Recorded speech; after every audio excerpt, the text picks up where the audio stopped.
तो देखो जैसे मैं आपको पढ़ा रहा था डिजॉल्विंग मेटल केमिस्ट्री, ठीक है। तो डिजॉल्विंग मेटल केमिस्ट्री में हमें जो मैक्सिमम पढ़ना है, ध्यान देना, जो डिजॉल्विंग मेटल केमिस्ट्री में से मैक्सिमम जो हमें पढ़ना है सोडियम, लिथियम एंड पोटेशियम को पढ़ना है। और इन सब में भी सबसे ज़्यादा मैक्सिमम हमें सोडियम का, ज़्यादातर आप सोडियम का यूज ज़्यादा होता है, ठीक है। सोडियम क्योंकि ये थोड़ा सा कंट्रोल्ड रिएक्शन के अंदर आती हैं। बाकी लिथियम और पोटेशियम को डिजॉल्व मेटल केमिस्ट्री में डील करना मतलब ले सकते हो, कोई दिक्कत नहीं है। आप सोडियम को भी लेते हैं, बहुत लोग लिथियम भी लेते हैं, कोई इतना खास फर्क नहीं पड़ता। पोटेशियम को भी लेते हैं, बट ये है कि इसको डील करना थोड़ा सा, मतलब रिएक्शन को प्रोसीड करवाना थोड़ा सा कंट्रोल्ड रिएक्शन टाइप का होता है, ठीक है।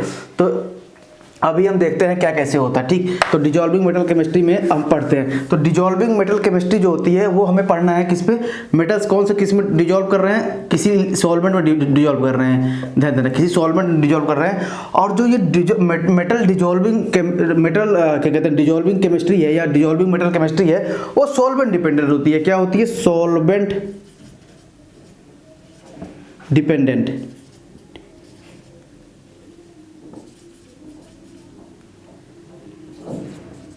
सॉल्वेंट डिपेंडेंट, तो मैंने पहले ही बताया कि सॉल्वेंट डिपेंडेंट, पहले पढ़ेंगे सॉल्वेंट डिपेंडेंट, फिर बाद में पढ़ेंगे टेम्परेचर डिपेंडेंट वगैरह। पहले तो भाई डिजॉल्व कर रहे हैं, डिजॉल्व करने के लिए आपको कोई ना कोई सॉल्वेंट यूज करना है। तो ऐसा कौन सा सॉल्वेंट आप यूज करोगे, क्या बनेगा? देखो सॉल्वेंट भी आपको पता है कि सॉल्वेंट हम यहाँ सॉल्वेंट को 3 पार्ट में डिवाइड कर रहे हैं। एक तो यहाँ डिवाइड कर रहा हूँ, दूसरा देखना यहाँ डिवाइड कर रहा हूँ, तीसरा इधर डिवाइड कर रहा हूँ। तो ध्यान से देखना, जो अगर एक सॉल्वेंट होता है ए प्रोटिक, ध्यान देना कौन सा सॉल्वेंट होता है, एक ए प्रोटिक, ए प्रोटिक सॉल्वेंट, और एक होता है प्रोटिक सॉल्वेंट। मैं बताऊंगा क्या होता है प्रोटिक सॉल्वेंट, ध्यान देना, ए प्रोटिक सॉल्वेंट और प्रोटिक सॉल्वेंट। तो ध्यान देना, अभी हम तीसरा नहीं लिख रहे हैं, बस पहले 2 लिख के फिर क्लासिफिकेशन लिखते हैं, क्योंकि जस्ट ये एक दूसरे के रिलेटिव हैं, ठीक है। ये प्रोटिक सॉल्वेंट जैसे आपका ईथर होता है, ऑक्सीजन से अगर कोई डायरेक्ट हाइड्रोजन ना जुड़ा हो, क्या हो, कोई मोर इलेक्ट्रोनेगेटिव से डायरेक्ट हाइड्रोजन ना जुड़ा हो, उसी बोलते हैं ए प्रोटिक। जैसे ये हो गया THF हो गया, टेट्राहाइड्रोफ्यूरॉन, ऐसे टेट्राहाइड्रोफ्यूरॉन, THF टेट्राहाइड्रोफ्यूरॉन, ठीक है। जाइलिन हो गया, ऐसे CH3 और CH3 जाइलिन हो गया, या बेंजीन हो गया, तो बेंजीन हो गया, ठीक है। तो ये सब क्या है, इसमें किसी hydrogen more electronegative atom oxygen या कार्बन से कोई क्या कहते हैं डायरेक्ट क्या कहते हैं हाइड्रोजन नहीं जुड़ा हुआ है, तो इन सबको क्या बोलते हैं, ए प्रोटिक क्या कहते हैं सॉल्वेंट बोलते हैं। और आप बोलोगे सर ए प्रोटिक सॉल्वेंट लेने का फायदा क्या है, जब आपको ऐसा मतलब कहीं कोई काम ही नहीं कर रहा। अरे जो जैसे मैक्सिमम ऑर्गेनिक मतलब रिएक्टेंट होते हैं ना, जो ऑर्गेनिक मॉलिक्यूल होते हैं, वो इन सब में डिजोल्व होते हैं, ठीक है, इन सब में डिजोल्व होते हैं। जैसे THF मिलोगे तो उनको डिजोल्व कर लेते हो आप, जाइलिन या बेंजीन या क्या कहते हैं THF या E2 ईथर में, तो क्या होता है उनको डिजोल्व कर लेते हैं, मतलब वो मिल जाते हैं, मतलब अगर सॉलिड फॉर्म में है तो उनको डिजोल्व कर लेते हैं, या कहते हैं कोई लिक्विड फॉर्म में है तो उसमें ये सब डाल दो तो सोल्यूशन सॉल्यूट मतलब ये सॉल्वेंट तरीके यूज कर सकते हैं, तो वो उसमें डिजोल्व करके मिक्स हो जाते हैं। इसीलिए क्या होता है, ये ऐसे सॉल्वेंट यूज होते हैं। ऐसे तो बहुत है, लेकिन ये क्या होता है, ये ऑर्गेनिक सॉल्वेंट बोल जाते हैं। दुनिया में बहुत सॉल्वेंट होते हैं, ठीक है, लेकिन ये क्या होता है, जिसमें मैक्सिमम ऑर्गेनिक क्या कहते हैं, जैसे आप रिएक्शन परफॉर्म करते हो लैब में, तो आपको पता नहीं होता कि भाई किस में डिजोल्व होगा, किस में नहीं डिजोल्व होगा। तो आप क्या करते हो, ये 4-5 लेते हो जिसमें सभी मैक्सिमम डिजोल्व होते हैं। किसी एक में ज़्यादा डिजोल्व होता है, किसी एक में ज़्यादा कम डिजोल्व होता है। ऐसे नहीं तो करोड़ों सॉल्वेंट है, आप सबको ट्राई थोड़ी करोगे, लोगों ने बता दिया कि भाई ये है, इसमें ज़्यादा डिजोल्व हो सकता है, तो आप इन्हीं चारों पांचों को लेकर ट्राई करते हो, तो आपका ऑर्गेनिक मॉलिक्यूल किसी इन्हीं 4-5 में डिजोल्व हो जाता है, ठीक है। तो ये आपके ए प्रोटिक सॉल्वेंट हो गए। तो अब पता चल गया ए प्रोटिक सॉल्वेंट क्या होता है। तो ए प्रोटिक सॉल्वेंट अगर मैं लिखूँ, ए प्रोटिक सॉल्वेंट अगर मैं लिखूँ, देखो क्या क्या लिख सकता हूँ, या तो मैं ऐसे लिख दूँ THF लिख दिया, EtO2 मतलब वही ईथर लिख दिया। तो ध्यान देना, ये सब जाइलिन लिख दिया और बेंजीन लिख दिया, बेंजीन लिख दिया।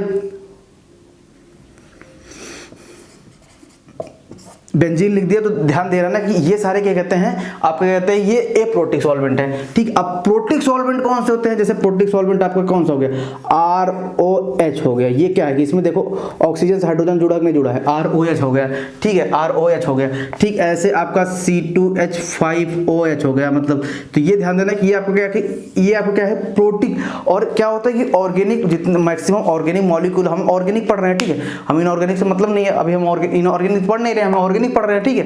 तो ऑर्गेनिक मॉलिक्यूल ऐसे तो आप बोलोगे सर बहुत से प्रोटिक सॉल्वेंट होते हैं, लेकिन जो मैक्सिमम ऑर्गेनिक मॉलिक्यूल होते हैं ना वो एल्कोहल में ही डिजॉल्व होते हैं, ठीक है, एल्कोहल में डिजॉल्व होते हैं या आपके क्या कहते हैं इन्हीं सब में डिजॉल्व होते हैं, ठीक है। तो इसलिए प्रोटिक सॉल्वेंट में अगर आपको लेना हो तो आप लेना एल्कोहल लेना, कोई भी एल्कोहल लेना, एल्कोहल से ले लेना, ठीक है, एल्कोहल से लेना, एल्कोहल से ले लेना, ठीक है, एल्कोहल से ले लेना। तो आपके ये क्या करेंगे प्रोटिक एल्कोहल से ले लेना, तो वो आपको प्रोटिक सॉल्वेंट में डिजॉल्व होते हैं, ठीक है, प्रोटिक होता है और उसमें ऑर्गेनिक मॉलिक्यूल डिजॉल्व होते हैं। और फिर देखो अब सबसे खास आता है अमोनिकल, क्या आता है, अमोनिकल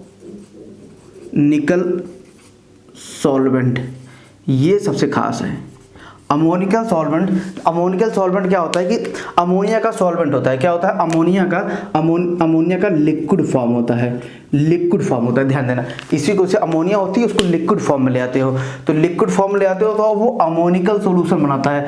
या मतलब ऐसे ले लो कि NH2 ले लो लिक्विड में, तो वो आपका अमोनिकल सॉल्यूशन बनाता है। ध्यान देना, इसलिए क्या होता है कि 3 तरीके के सॉल्वेंट यूज होते हैं। रिएक्शन देखते ही पहले आपके दिमाग में यूज, कैसे मान लो कहीं मेटल डिजॉल्व केमिस्ट्री दिखी तो आप सबसे पहले दिमाग में याद क्या आना कि अच्छा रिडक्शन होगा। रिडक्शन में, अच्छा रिडक्शन में भी क्या कैसा है, रिडक्शन में कौन सा सॉल्वेंट यूज हो रहा है, तो ए प्रोटिक यूज हो रहा है या प्रोटिक यूज हो रहा है या अमोनिकल सॉल्यूशन यूज हो रहा है, अमोनिकल सॉल्यूशन सॉल्वेंट यूज हो रहा है। तो अब देखो जैसे अब जस्ट अभी देखो बाय नेम आपको ज़्यादा डरना नहीं है, फिर मैं बताऊंगा, जस्ट नाम से हमें नहीं जाना, हमें मैकेनिज्म के थ्रू जाना है, ठीक है। तो जब ए प्रोटिक सॉल्वेंट होता है तो इसमें ए प्रोटिक सॉल्वेंट ध्यान देना, एक होती है वुड्स रिएक्शन, आपने ऐसे 12th वगैरह में पढ़ी होंगी ये वुड्स रिएक्शन, अभी दिखाऊंगा आपको लगेगा वुड्स रिएक्शन, जस्ट नाम दे दिया गया, लोगों ने डिफरेंट क्या कहते हैं सॉल्वेंट्स ट्राई किया, उनका कुछ प्रोडक्ट बन गया तो उन्होंने अपना नाम दे दिया वुड्स रिएक्शन। एक होती है वुड्स फिटिंग रिएक्शन,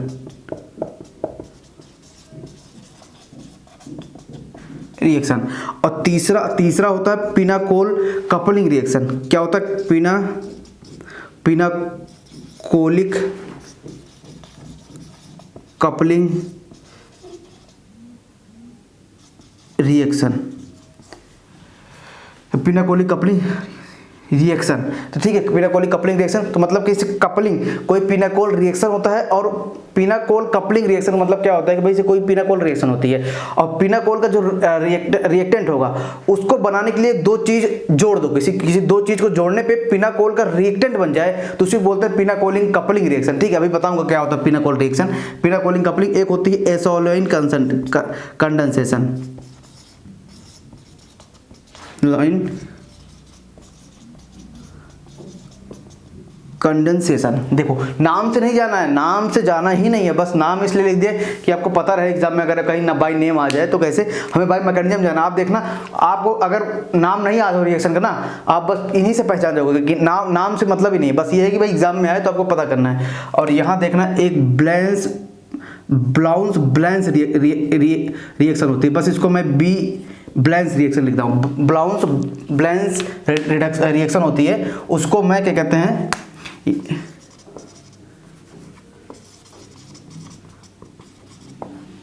ठीक है। अब ये मैंने लिख दिया इसको जस्ट नाम से कि भाई इसमें प्रोटिक सॉल्वेंट होगा। और ध्यान देना अब इसमें आता है अमोनिकल सॉल्यूशन, पहले आता है आपका बर्च, पहला क्या आता है,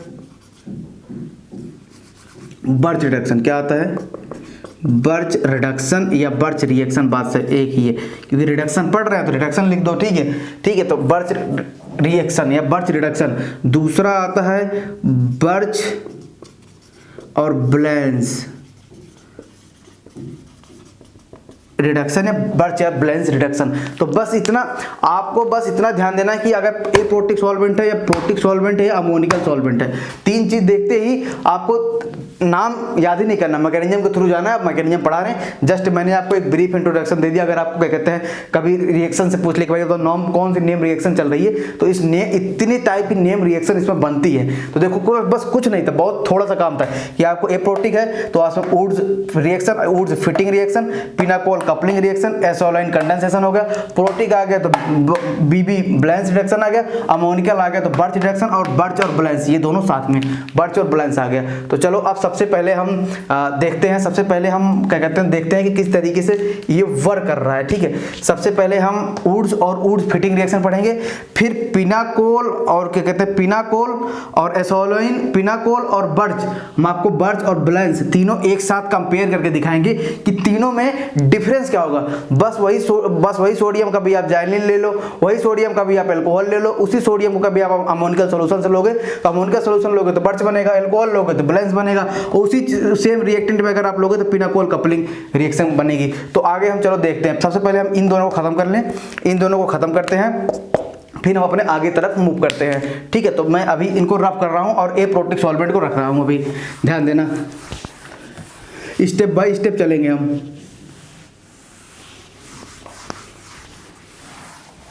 तो लिथियम, सोडियम, पोटेशियम तीनों यूज कर सकते हो। ठीक है, बस सोडियम को थोड़ा यूज करना, लिथियम ओथियम से थोड़ा सा मतलब रिएक्शन को उतना ब्लास्ट वगैरह नहीं होती, थोड़ा सा प्रिकॉशन अगर आप कर रहे हो तो आप सोडियम को इजीली क्या कहते हैं प्रोसीड करवा सकते हैं रिएक्शन में। और लिथियम ले ली, पोटेशियम ले लो तो उसमें घबराना नहीं है। ठीक है, देखो सबसे पहले आपको पढ़ना है वुड्स, क्या है वुड्स रिएक्शन पढ़ना है, वुड्स रिएक्शन, वुड्स रिएक्शन। फिर वुड्स रिएक्शन पढ़ने के लिए सबसे पहले क्या है कि आपको पता होना इसका रिएजेंट क्या होता है। देखो इसका रिएजेंट होता है RX हो और प्लस 2Na हो और प्लस RX हो। ठीक है, RX हो। तो ध्यान देना, ऐसे आपने पढ़ा होगा, ऐसे आपने 12th में ऐसे पढ़ा होगा। अभी आपने मैकेनिज्म नहीं जानते थे, जस्ट आपने 12th में पढ़ लिया, 12th में पढ़ लिया कि ये R और ये R बन गया, R और R बन गया। और यहाँ से देखो ये 2NaX बना, नहीं बना, 2NaX बना। तो आप एक काम बताओ, X क्या होता है? X का कोई ना कोई हाइड्रोजन होगा। X क्या होगा? क्लोरीन, ब्रोमीन, आयोडीन होगा, नहीं आयोडीन होगा।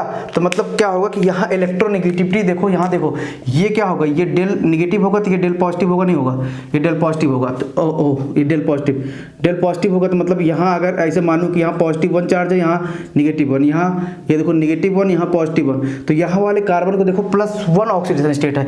लेकिन अगर यहाँ देखोगे, यहाँ अगर मान लो ऐसे R को मैं CH3 मान के चलता हूँ, R को मैं ऐसे मान लो ये CH3 है, तो R को देखो यहाँ क्या है, CH3,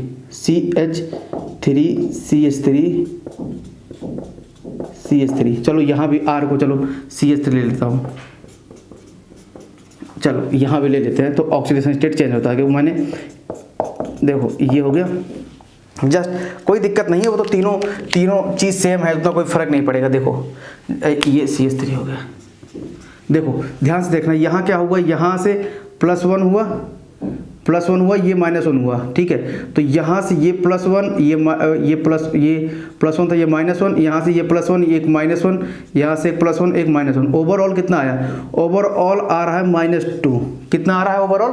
-2 आ रहा है। ध्यान देना, ओवरऑल कितना आया? -2 आया, क्योंकि +1 -1 कैंसिल हो गया, -2 आया। तो ऐसे भी सेम इसका ऑक्सीडेशन स्टेट कितना आया? -2। तो अब देखो -2 आया, तो अब यहाँ देखो, यहाँ चेक करोगे, ये +1 तो -1, +1 हाइड्रोजन +1 होता है तो ये -1 हो गया, हाइड्रोजन +1 इधर हो गया तो ये -1 हो गया। तो ओवरऑल देखो -3 आ रहा है, नहीं है 3 आ रहा है। तो ऑक्सीडेशन स्टेट डिक्रीज कर रहा है, इंक्रीज हो रहा है? डिक्रीज हो रहा है ना, इसका मतलब क्या होता है? वो रिडक्शन ही होता है। ठीक है, तो अब देखो, जैसे आप पुराने पढ़ते थे, लेकिन आप मेरे तरीके से पढ़ रहे हो तो आपको पता चला ना रिडक्शन हो रहा है। और फिर यहाँ देखो ये क्या हो रहा है, Na 0 था, Na का ऑक्सीडेशन स्टेट +1 हो गया, देखो Na का ऑक्सीडेशन स्टेट +1 हो गया। तो भाई Na क्या हुआ, Na अपना तो बढ़ा लिया और दूसरे का रिड्यूस कर दिया, इसलिए Na क्या हुआ, अपना तो बढ़ा लिया और दूसरे का रिड्यूस कर दिया। तो भाई दूसरे का रिड्यूस किए हो तो मतलब रिड्यूसिंग एजेंट नहीं हुआ, इसलिए क्या हुआ, ये आपका ये Na कैसा काम किया, ये आपका Na काम किया रिड्यूसिंग एजेंट के तरीके।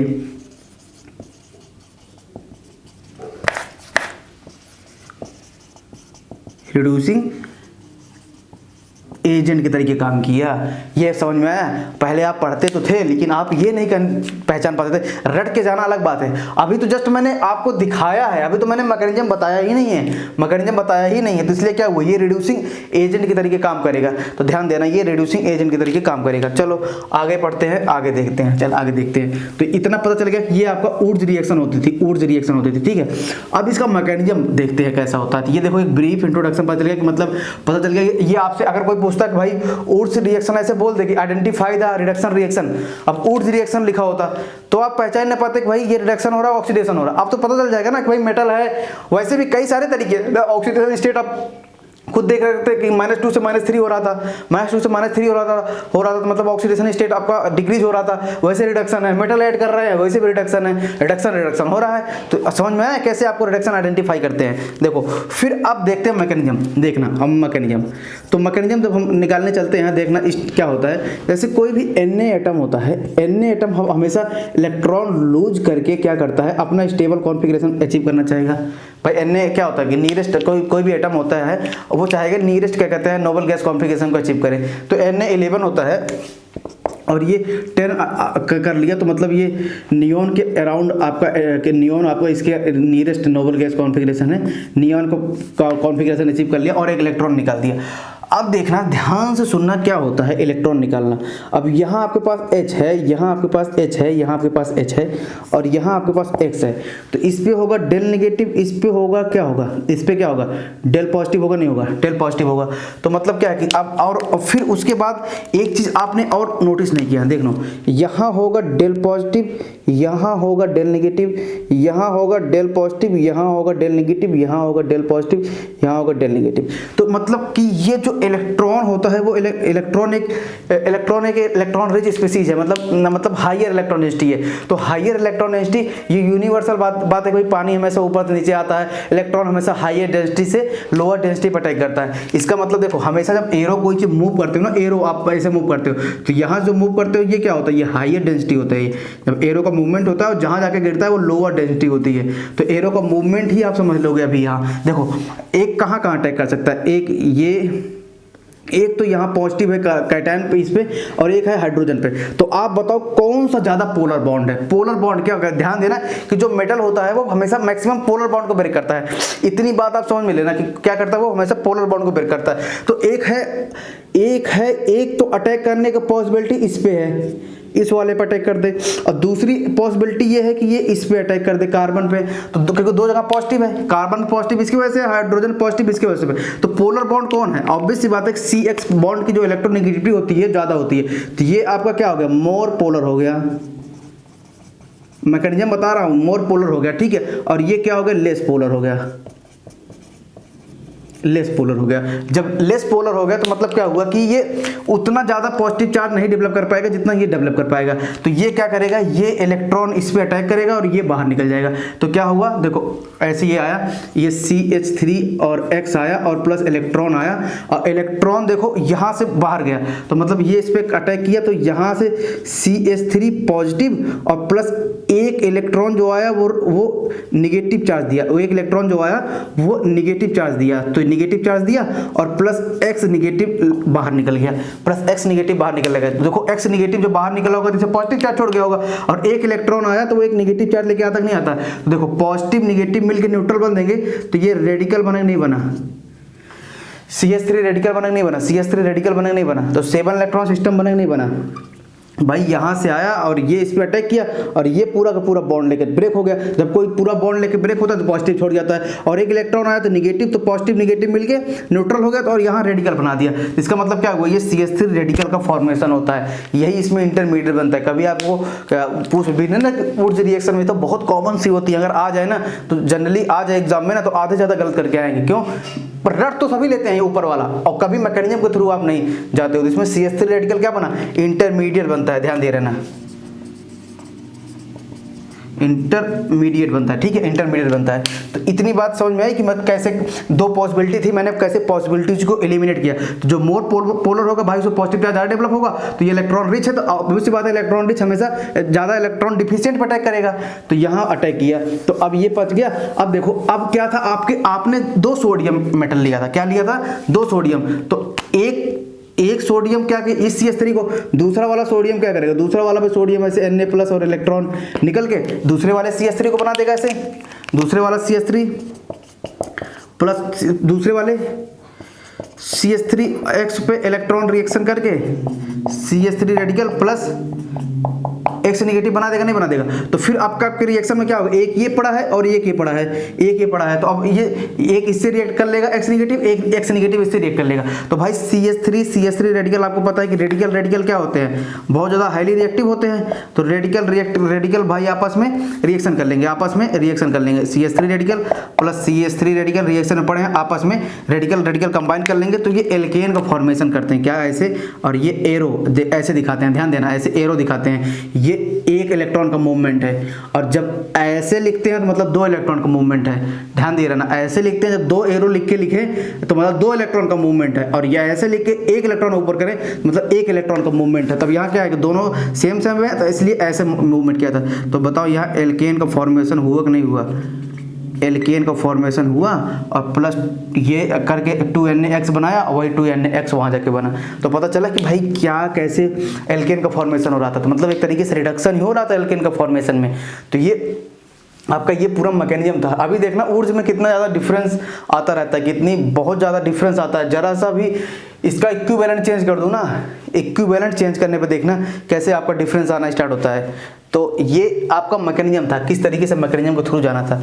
तो एक चीज़ और देखो, अगर मान लो जैसे मैंने बोला कि मान लो Mg ले लेता हूँ, Mg विथ मेटल है, Mg को, और सॉल्वेंट तो हमने लिखा ही नहीं भाई, सॉल्वेंट ऊर्जा रिएक्शन में मान लेना कि ये E2O मतलब एप्रोटिक सॉल्वेंट ले रहे हैं, ठीक है, E2O वगैरह कोई एप्रोटिक सॉल्वेंट ले रहे हैं, ध्यान देना, ठीक है, क्योंकि ये एप्रोटिक वाला बता रहा हूँ, ठीक, सारा एप्रोटिक सॉल्वेंट बता रहा हूँ,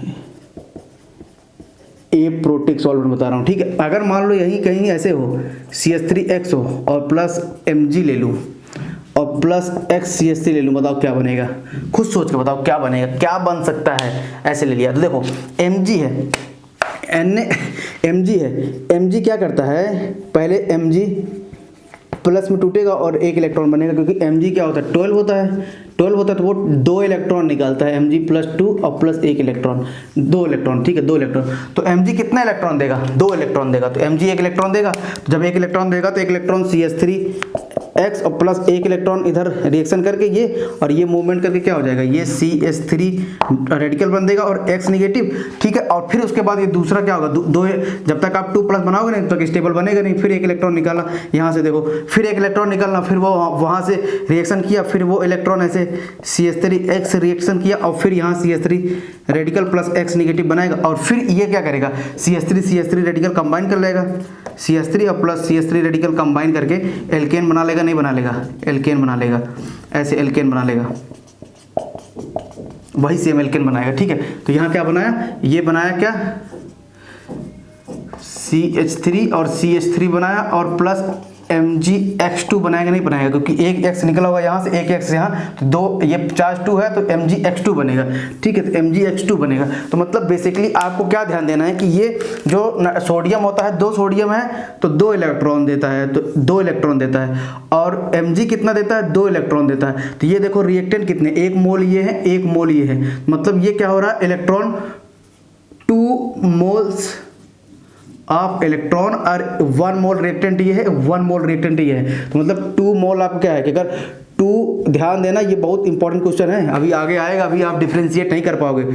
2 मोल ऑफ इलेक्ट्रॉन अगर होगा तो क्या होगा, 2 मोल्स रिएक्टेंट होगा, तो हमेशा क्या बनेगा, एल्केन, ध्यान देना, एल्केन। मैं नीचे वाला रफ कर दे रहा हूँ, अभी आप समझ गए सारा, ठीक है, मैं नीचे वाला रफ कर दे रहा हूँ। तो मतलब इसका मतलब क्या है कि अगर इक्विवेलेंट मोल में अगर इलेक्ट्रॉन होगा, और इक्विवेलेंट मोल में अगर क्या कहते हैं, सेम अगर मैं ऐसे बोल दूँ कि मान लो मेरे पास 4, ऐसे बोल दूँ, देखो 4 मोल इलेक्ट्रॉन होगा और प्लस 4 मोल मेरे पास क्या होगा, 4 मोल मेरे पास रिएक्टेंट होगा, रिएक्शन बोलो, रिएक्टेंट, ध्यान देना क्या बोल रहा हूँ, रिएक्टेंट होगा, तो हमेशा एल्केन का फॉर्मेशन होगा, एल्केन का फॉर्मेशन होगा, ठीक है। या तो 4 मोल इलेक्ट्रॉन के लिए तो 4Na ले लो, और 4Na और प्लस 4CH3X ले लूँ, और फिर क्या बनेगा यहाँ से 2CH3 प्लस 4NaX बन जाएगा, 4, क्योंकि यहाँ से देखो ना, एक कार्बन मतलब 4 मोल का मतलब क्या है, 4 मोल का मतलब क्या है, 2CH3X और प्लस 2CH3 एक्स ले रहा हूँ, तभी तो 4 मोल हो गया ना, 4 मोल रिएक्टेंट हो गया। ठीक है, तो 4 मोल क्या होता है, ये एक एन 1 मोल देता है। ठीक है, या तो देखो ये बन गया, या तो एक काम करो 2 मोल आप mg ले लो, 2 मोल mg लोगे तो कितना भी, यही 4 इलेक्ट्रॉन देगा, 1 mg 1 मोल देता है तो 2 mg 4, और यहाँ से आप ले लो 4 CH3x ले लो तो क्या बनेगा 2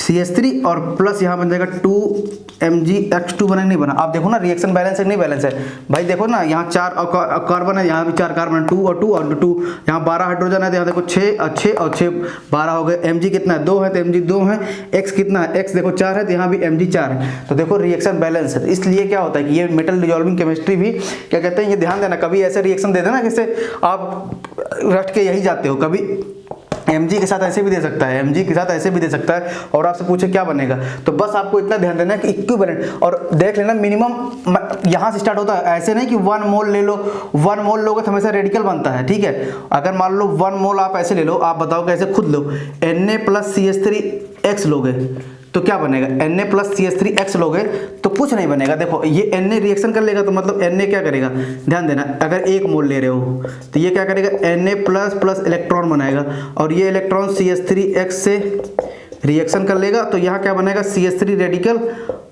रेडिकल और प्लस X नेगेटिव Na से रिएक्शन करके तो ये बनाएगा क्या, CH3 रेडिकल और प्लस NaX बन के बाहर निकल जाता है, कुछ आगे रिएक्शन नहीं जाएगा। इसलिए क्या होता है कि एल्केन बनाने के लिए मिनिमम 2 इलेक्ट्रॉन की जरूरत होती है, दो इलेक्ट्रॉन आपको प्रोवाइड करे।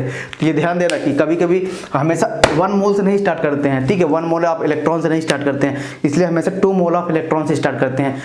अब देखना बोलोगे, अब ये तो बहुत सिंपल है, आप बोलोगे बहुत ही सिंपल है, अभी जो इसके बाद बताने जा रहा हूँ ना वो डिफिकल्ट हो जाएगा आपके लिए। अगर आप मैकेनिज्म जानते रहोगे तब तो सही है, और रट के जाओगे तब तो फिर भूल जाओगे, क्योंकि एग्जाम जो एंट्रेंस एग्जाम होते हैं वो कभी आपके बोर्ड एग्जाम से नहीं मैच करते हैं, मतलब बोर्ड एग्जाम या यूनिवर्सिटी एग्जाम से मैच नहीं करते। वहाँ तो आप रटाए बुक्स को चले जाओ, क्वेश्चन एज मिलते हैं, लेकिन जो एंट्रेंस होता है वो आपके साथ प्ले करता है, मतलब डिफरेंट चीज़ों को।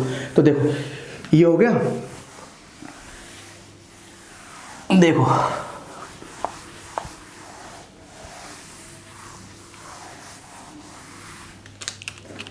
मान लो मैं ऐसे ले लूँ CH3x ले लूँ और प्लस Mg ले लूँ, अब बताओ क्या बनेगा। ये तो हो गया भाई 2 इलेक्ट्रॉन देने वाला, ये क्या हो गया, ये मेरा 2 इलेक्ट्रॉन देने वाला हो गया, लेकिन रिएक्टेंट हमारा 1 मोल हो गया, रिएक्टेंट 1 मोल हो गया। हमें मिनिमम जो मतलब मेटल लेना है वो मिनिमम 2 इलेक्ट्रॉन देना चाहिए, वो इलेक्ट्रॉन लेना चाहिए। तो ये 1 मोल हो गया, ये 1 मोल हो गया, और यहाँ इलेक्ट्रॉन कितने मोल हो गए, 2 मोल हो गए। तो मतलब क्या इक्वल रेशियो में नहीं है ना, तो मतलब कुछ ना कुछ गड़बड़ होगा, लेकिन आप अपने मैकेनिज्म के थ्रू जाते हैं, होगा जो गड़बड़ देखने तो क्या हो रहा है, लेकिन आप अपने मैकेनिज्म के थ्रू जाते हैं। जब मैकेनिज्म के थ्रू गए तो पहले Mg क्या हुआ, Mg आपका 1 इलेक्ट्रॉन दिया, Mg प्लस और प्लस 1 इलेक्ट्रॉन, पहले Mg प्लस बना, फिर अब क्या हुआ, Mg प्लस आपका CH3x से रिएक्ट किया, मैंने पहले ही बता दी सारी चीज़ें कैसे, ये इस पर अटैक करेगा और ये बाहर निकल जाएगा। ठीक है, बाहर अटैक हो जाएगा। तो देखो यहाँ क्या बना, CH3 रेडिकल बना, बता दिया कैसे CH3 रेडिकल बनते हैं वो सारी चीज़ें, CH3 रेडिकल बना और प्लस X नेगेटिव बना। अभी बोलेगा भाई मैं तो स्टेबल हुआ नहीं हूँ, तो ये क्या करेगा, बोलेगा Mg प्लस 2 और प्लस एक इलेक्ट्रॉन बाहर निकला। तो अब बोलेगा भाई इलेक्ट्रॉन, अब ये देखो, अब ये रेडिकल है और ये इलेक्ट्रॉन है, तो ये क्या है कि ये देखो 7 इलेक्ट्रॉन सिस्टम होता है, और इलेक्ट्रॉन क्या होता है, इलेक्ट्रॉन एक रिच स्पीसीज होती है, तो वो क्या करेगा, CH3 रेडिकल और प्लस इलेक्ट्रॉन क्या करेगा, ये इलेक्ट्रॉन इस पर रिएक्शन कर देगा। ठीक है, इलेक्ट्रॉन इस पर रिएक्शन कर देगा, तो ये CH3 और एक रेडिकल पहले है, एक रेडिकल आके और एक इलेक्ट्रॉन आके और एक नेगेटिव बना है, तो एक तरीके से 3 नेगेटिव बना नहीं बना, तो ये CH3 नेगेटिव बना। अब फिर आपके रिएक्शन में क्या है, आपके रिएक्शन में केवल एक ये है और ये Mg है। तो अब ये देखो नेगेटिव और मतलब एक नेगेटिव यहाँ और 2 पॉजिटिव यहाँ, तो कैसे कंबाइन होंगे, तो भाई आपके पास ऐसे CH3 नेगेटिव आ गया, क्योंकि एक रेडिकल पहले था, एक इलेक्ट्रॉन और आ गया और नेगेटिव चार्ज लेके आया, तो CH3 नेगेटिव और प्लस आपके पास है क्या, Mg प्लस 2 और प्लस आपके पास है रिएक्शन में ये तीनों चीज बन के निकली हैं। तो आपने देखो क्या बना दिया, यहाँ से आप ग्रिग्नार्ड रिएजेंट बना दिए। ठीक है, CH3 MgX बनता नहीं बनता, ये नेगेटिव और ये देखो प्लस 2 और ये नेगेटिव, ओवरऑल कंपाउंड क्या हो जाएगा, ओवरऑल कंपाउंड आपका न्यूट्रल होगा, तो इसलिए RMgX बनता है। क्या बनता है ये, CH3 Mgx, इसी को बोलते हैं ग्रिग्नार्ड।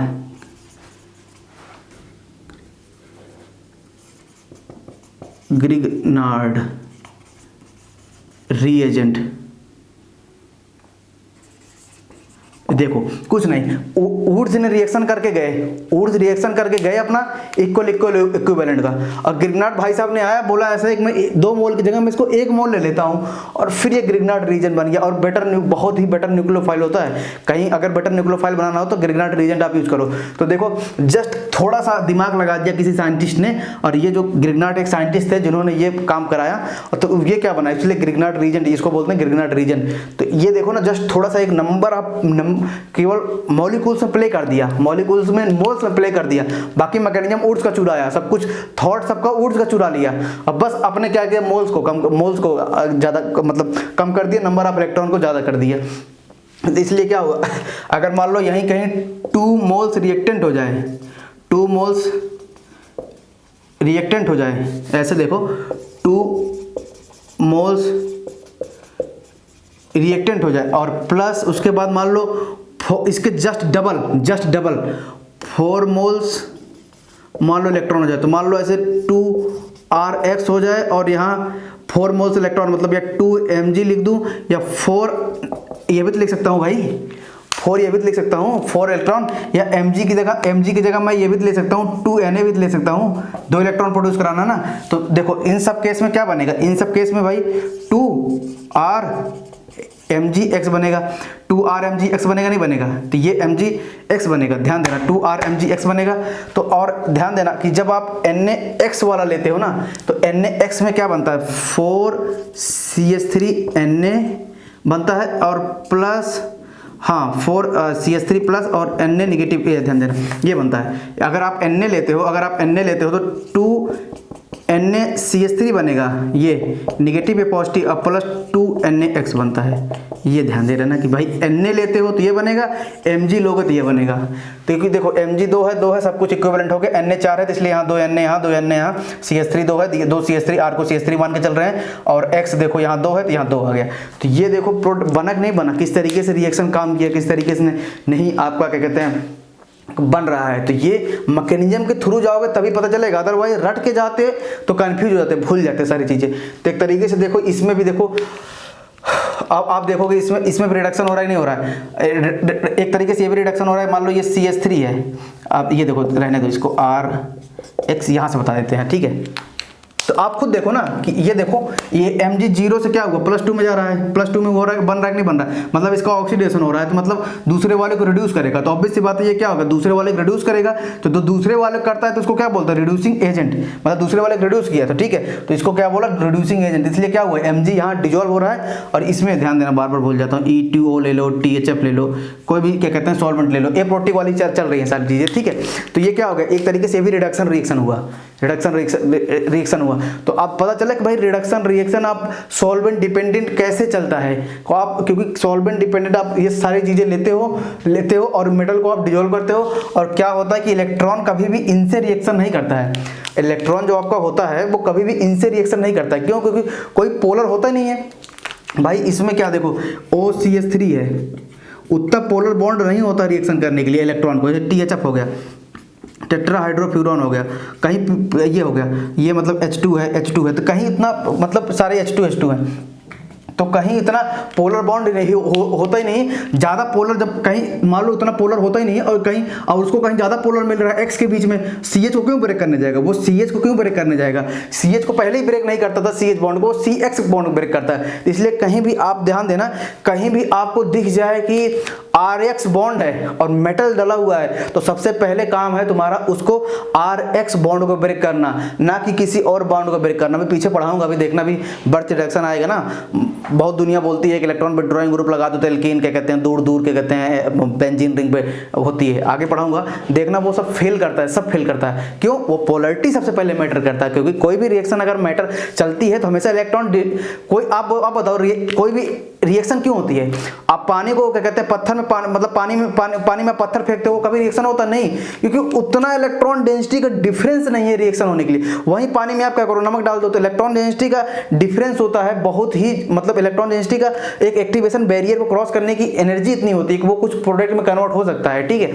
इसलिए क्या होता है कि आप जैसे पानी पीते हो तो आप पानी 1 लीटर पानी आप मतलब पीना हो तो आप जल्दी से पी जाओगे, लेकिन आपसे बोलो 1 लीटर कोक पीना है उतनी स्पीड से और खूब चिल्ड हो जाए तो नहीं पी सकते, क्योंकि आपके जो मेटाबॉलिज्म वगैरह हैं वो उतने सही प्रोडक्ट में कन्वर्ट नहीं कर पाएंगे, वो ठंडी है एब्जॉर्ब नहीं कर पाएंगे, एक्टिवेशन एनर्जी को निकाल नहीं पाएंगे, तो किसी और चीज़ से रिएक्शन करना स्टार्ट हो जाएंगे, तो आपके बॉडी को फ्रीज करना स्टार्ट कर जाती हैं, ठीक है। इसलिए ये सारी जो रिएक्शंस होती हैं ना कहीं, वो सब इलेक्ट्रॉन डेंसिटी का डिफरेंस होता है। कोई भी इलेक्ट्रॉन अगर कोई क्या कहते हैं रिएक्शन होती है, जैसे आप कहते हो कि फॉरवर्ड रिएक्शन होती है, बैकवर्ड रिएक्शन। फॉरवर्ड रिएक्शन इसलिए होती है कि इलेक्ट्रॉन डेंसिटी का डिफरेंस बहुत ज्यादा है, वो फॉरवर्ड रिएक्शन हो रही है। लेकिन अगर बैकवर्ड रिएक्शन क्यों जाती है, वो इलेक्ट्रॉन डेंसिटी का डिफरेंस उतना नहीं हो पाता, कुछ जा रहा है वापस फिर चला रहा है, बन रहा है प्रोडक्ट फिर वापस चला रहा है, इसलिए बैकवर्ड रिएक्शन मूव कर जा रहा है। तो इसलिए क्या होता है, हमेशा इलेक्ट्रॉन डेंसिटी का डिफरेंस है, स्टेबिलिटी, ये सब चीजें हमारे मैटर करती हैं, ये सारी चीजें, ठीक है। तो अब हम आगे क्या कहते हैं चलते हैं। ये हमारा हो गया ऊर्ज, और ऊर्ज फिटिंग रिएक्शन देखो क्या है, बहुत कुछ नहीं है, बस ऊर्ज सबका आइडिया ऊर्ज से आया था। ऊर्ज और फिटिंग क्या था, उसका स्टूडेंट ही था, ऊर्ज का पीएचडी स्टूडेंट था। उसने क्या किया, बोला सर एक काम करते हैं, आप अभी सारा सब कुछ सेम ले रहे हो, उसने थोड़ा सा डिफरेंस कर दिया। देखना ऊर्ज फिटिंग रिएक्शन, बोला सर आप ले रहे हो यहाँ मान लो CH3X ले रहे हो और आप यहाँ 2Na ले रहे हो, वो बोला कि सर मैं यहाँ C2H5X क्यों ना ले लूँ, आप सब कुछ सेम ले रहे थे, मैं एक मोल इसको लेता हूँ, 1 मोल इसको लेता हूँ और 1 मोल आपके इसको लेता हूँ, और 1 मोल ये होगा 2 मोल, तो मतलब 2 मोल इलेक्ट्रॉन भी लेना पड़ेगा, जो इलेक्ट्रॉन प्रोड्यूस करे 2 मोल, ठीक है। तो 1 मोल करता है, 2 मोल। तो बोला सर एक काम करो, ये भी तो बना सकते हैं हम, CH3C2H5। और ऊर्ज क्या कर रहे थे, ऊर्ज जो ऊर्ज ने सबसे पहले यही किया था, ये बहुत पहले की बात है, 1970 के पहले की बात है ये। ऊर्ज क्या कर रहे थे, दोनों को सेम ले रहे थे, तो आइडिया तो ऊर्ज का ही था कि भाई ये +2NaX बना दे, ठीक है। इसने बोला सर एक काम करो, आप जस्ट इसमें थोड़ा सा डिफरेंट ले लो, मतलब एक ऐसे बोल दे कि R और R ले लो +2NaX ले लो, आपका ही सारा मतलब ले रहा हूँ, और यहाँ R' ले लो। तो इसको जो किया था वो ऊर्ज फिटिंग, मतलब फिटिंग साइंटिस्ट थे सारे, आप पढ़ोगे अभी क्या कहते हैं ये फिटिंग रिएक्शन। तो ये सारी चीज़ें आ गई। तो यहाँ बोला कि सर ये बनेगा R और R' और +2NaX। फिर वही सारी कहानी कि भाई अगर यहाँ ऐसे भी ले सकता हूँ RX + Mg, ध्यान देना RX + Mg और C2H5 मत लेना इसमें, क्योंकि जो हमारा इसमें आप मत लेना। ये क्यों नहीं लेना, क्योंकि ये देखो ये कभी भी ग्रिग्नार्ड रीजन नहीं बना सकते। क्यों ये, हाँ एक मिनट, हाँ ठीक है, ये तो बना सकते हैं क्योंकि 2 इलेक्ट्रॉन देते हैं ना। ग्रिग्नार्ड रीजन बनाने के लिए एक मतलब इलेक्ट्रॉन ज़्यादा होना चाहिए और वो मोल्स का कम होना चाहिए रिएक्टेंट का, ठीक है। तो ये देखो 2 इलेक्ट्रॉन देते हैं, तो ये भी क्या बना देगा, ये CH3C2H5 + Mgx2 बन देगा। तो बस यही सारा काम जो था वो क्या कहते हैं ऊर्ज फिटिंग ने किया। तो ये ऊर्ज फिटिंग रिएक्शन थी, ठीक है। तो ध्यान देना क्या हुआ, ये कौन सी रिएक्शन थी, ये मेरी ऊर्ज रिएक्शन थी, ऊर्ज रिएक्शन थी, या ऊर्ज रिडक्शन लिख दें तभी भी सही है। और ये क्या था, उसके पीएचडी क्या कहते हैं अंडर स्टूडेंट था वो ट्राई किया था, उसको ऊर्ज फिटिंग। तो फिटिंग एक साइंटिस्ट था, ऊर्ज फिटिंग रिएक्शन।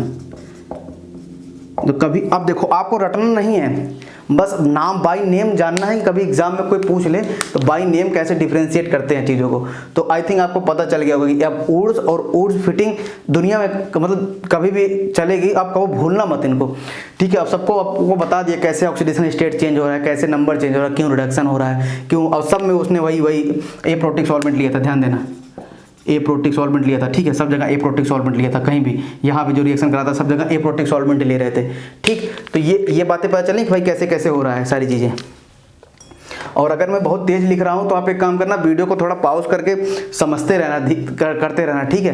क्योंकि आप हमारे सामने तो अभी मतलब आप बैठे नहीं हो, तो आप इसलिए क्या कहते हैं कि बैठे होते तो मैं पूछ लेते आप कुछ, तो ठीक है। तो इसलिए क्या होता है, कोई वीडियो पॉज करना, जो भी डाउट होगा तो आप मेरे से पूछते रहना, ठीक है, मैं आपको बताता रहूँगा।